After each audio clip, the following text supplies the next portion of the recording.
Bien, bonjour à tous et à toutes. Voici la leçon numéro 9 de l'apprentissage du braille. J'espère que vous allez tous bien et que vous picorez. Tout d'abord, avant de commencer la leçon, je voudrais faire un rectificatif par rapport à la semaine dernière en ce qui concerne l'emploi de l'italique. J'avais oublié qu'il fallait lire à l'envers et moi j'ai lu à l'endroit, donc ça n'allait pas du tout.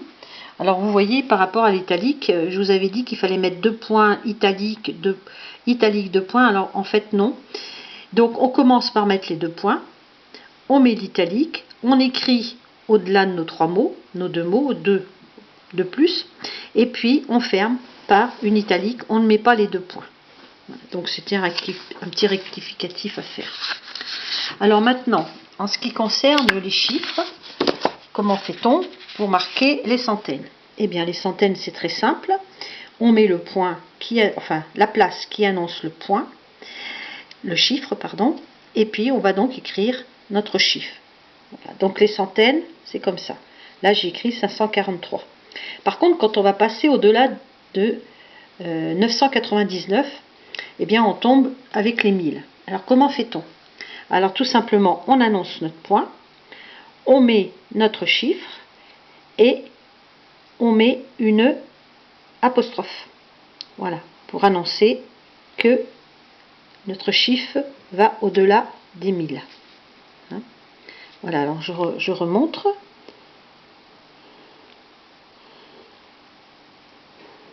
Donc là, j'ai écrit 6782. Hein. Vous savez qu'on lit toujours à l'envers. Alors maintenant, pour la décimale, comment fait-on? Alors, on annonce toujours notre chiffre, on met le chiffre, et on va mettre là une virgule, tout simplement. Hein. Donc c'est simple, hein, finalement. Et on va écrire notre chiffre.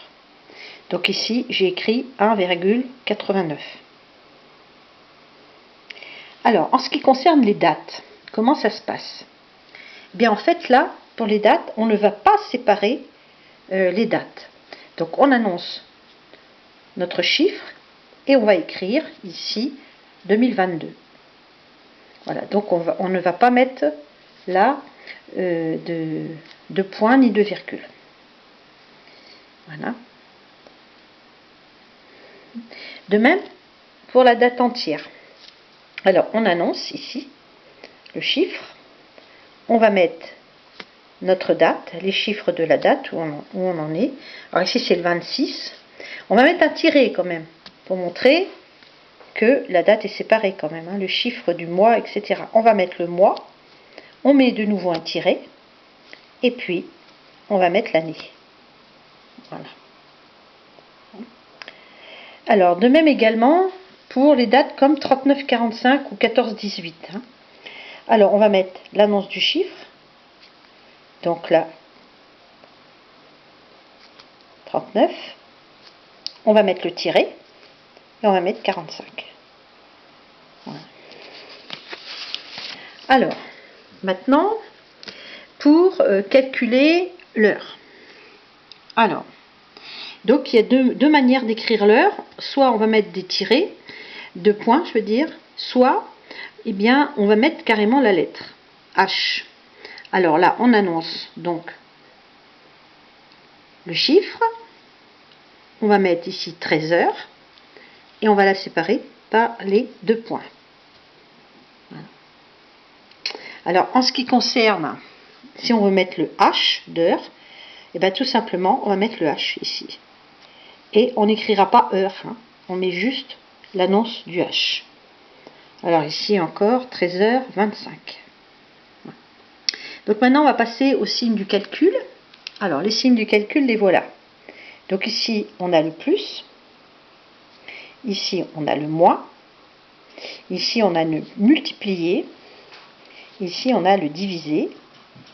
Ici, on a l'égal. Donc, je repasse un petit peu. Voilà. Pour bien les pénétrer.